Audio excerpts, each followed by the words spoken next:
Hey guys, it's Miss Cáceres. Welcome back. So this week we start a new story called Sometimes a Dream Needs a Push. It's a short story written by Walter Dean Mayers. Our essential question for this unit remains the same. What inspires you to make a difference? First, as usual, we have our quick start activity. It says, how might guilt or feelings of regret affect your relationship with someone? List some ideas and then discuss them with a small group. So we'll take our time and we'll think about that, and we'll do an oral discussion of how sometimes we feel guilty or feelings of regret when it comes to a relationship with someone. This can be in reference with you and your siblings, your friends at school, your parents, your teachers. It can be in reflection of many different things.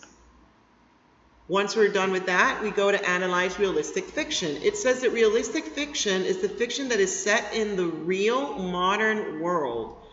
The characters, settings, problems, and resolution are all believable. The characters behave like real people when faced with modern life's problems and conflicts. The dialogue reflects the age and culture of the characters.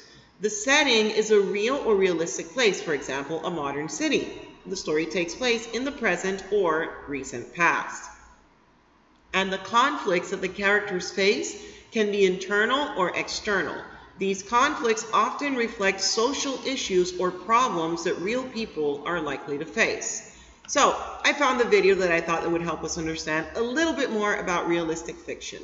Now remember, take notes if you like as you go watching, or pause at any moment and take the notes that you feel you need for this video.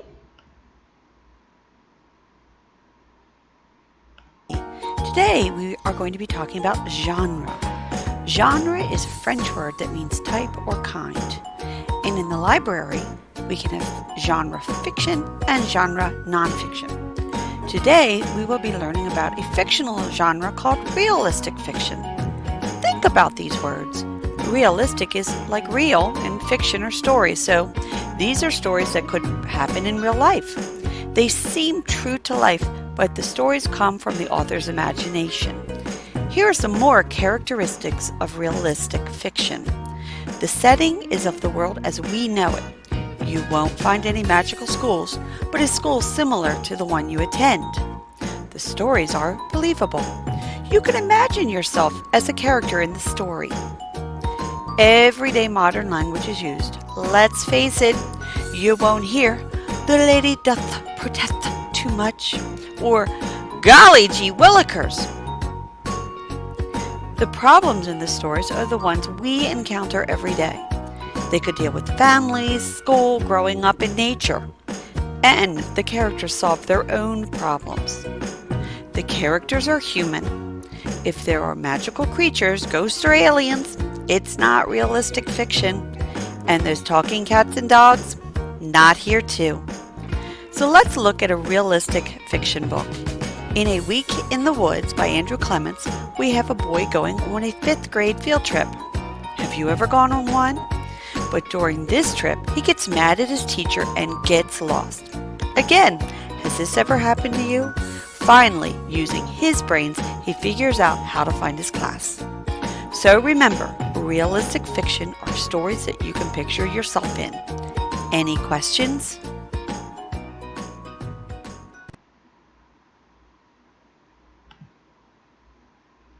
So as you can see, realistic fiction are stories that can happen to you in real life. Okay, moving on, we should also analyze the character's qualities. They may be physical traits such as athletic ability or personality traits such as shyness.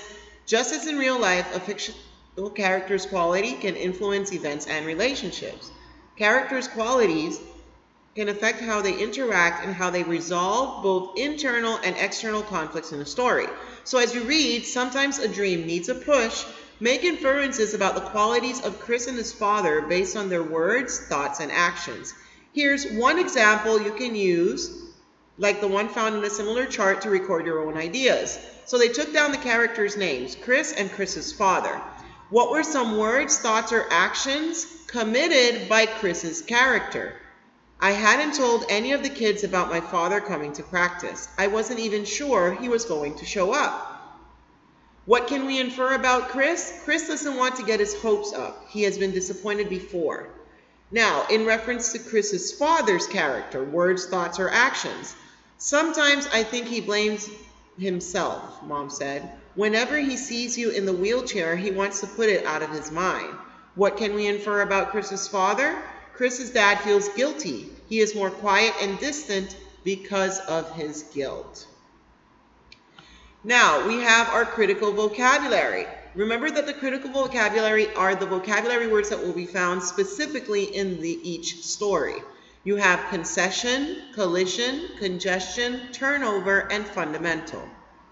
Now, go to the online platform and make sure that when you're done typing in your vocabulary words, you hit the check button to see if you got them right. Hit this check button to send it in to me, and don't forget to take a screenshot as well. Our language conventions for this week is focusing on consistent verb tense.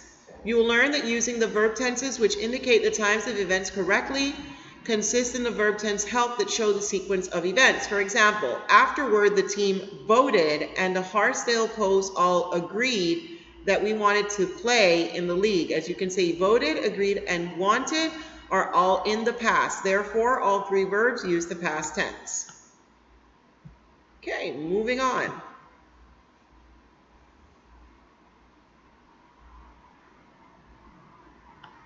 Sometimes a dream needs a push. Short story by Walter Dean Mayers. Here's a little background information on the author.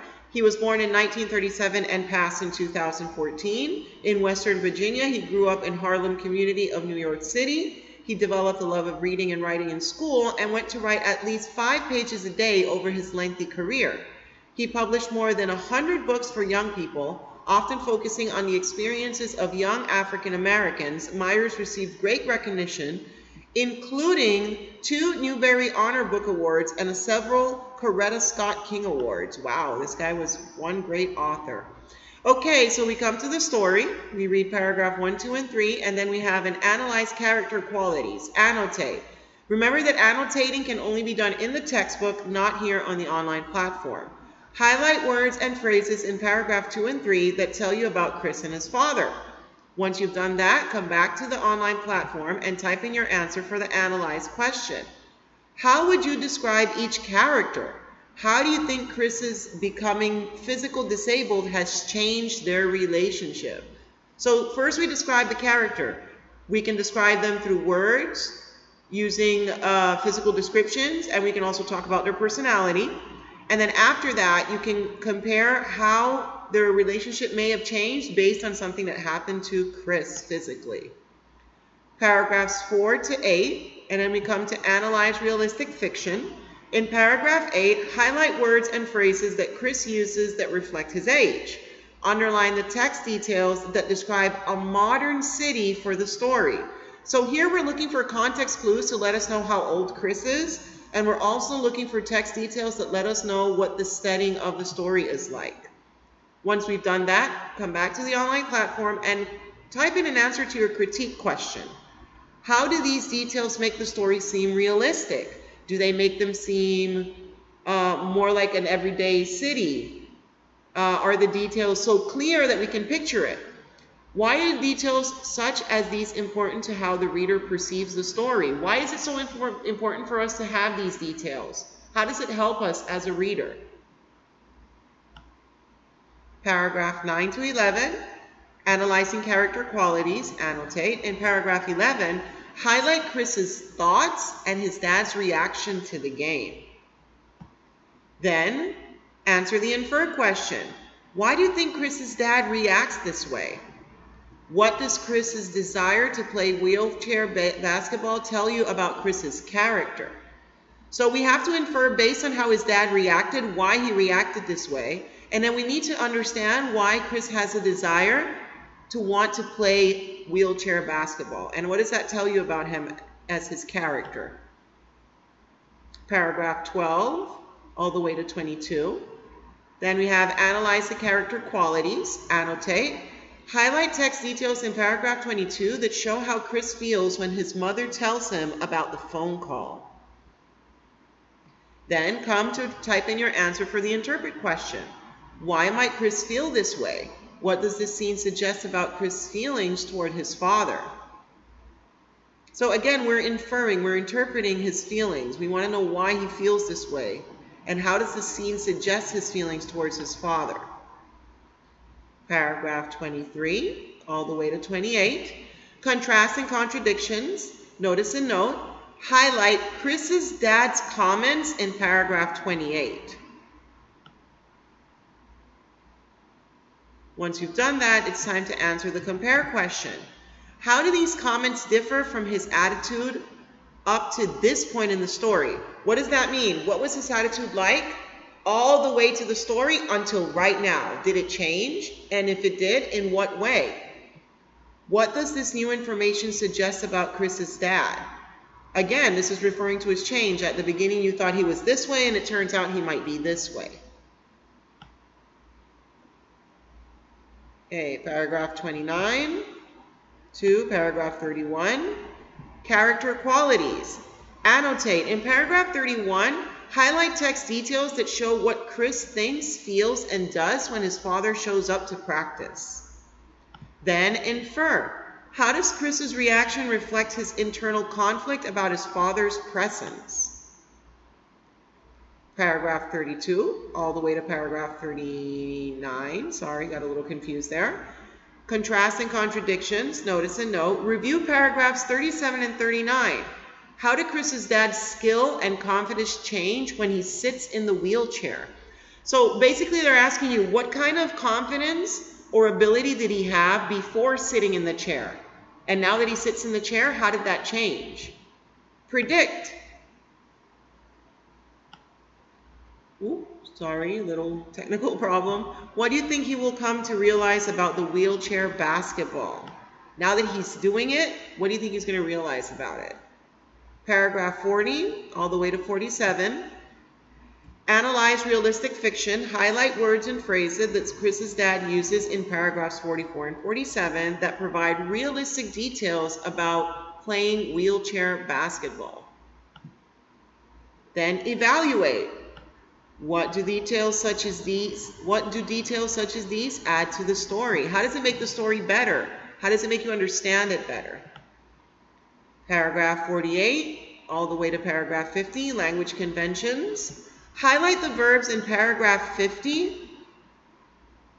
All of the verbs in paragraph 50. We got one here. We got another one here, and we got another one here. Why is there a change in the verb tense between the first sentences of the paragraph and the last sentences of the paragraph? Why does it go from present to past? That's basically what they're asking you. Paragraph 51 all the way to paragraph 60, which brings us to our final question. Analyze realistic fiction. In paragraph 60, highlight Chris's reaction to his dad's assessment of the team. Assessment to the team means in what way does he help the team out? What makes Chris' reaction to his father realistic? And how realistic is the conflict in their relationship and why? Type in your answers. And here we come to the end. Oh, we had one more question, sorry.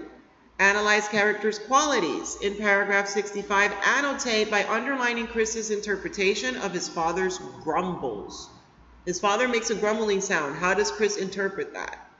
And finally, analyze. What does this interpretation suggest about Chris's confidence? What does it suggest about his relationship with his father? All right, well, I hope you guys enjoyed reading Sometimes a Dream Needs a Push. I can't wait to see the results of your responses. Bye.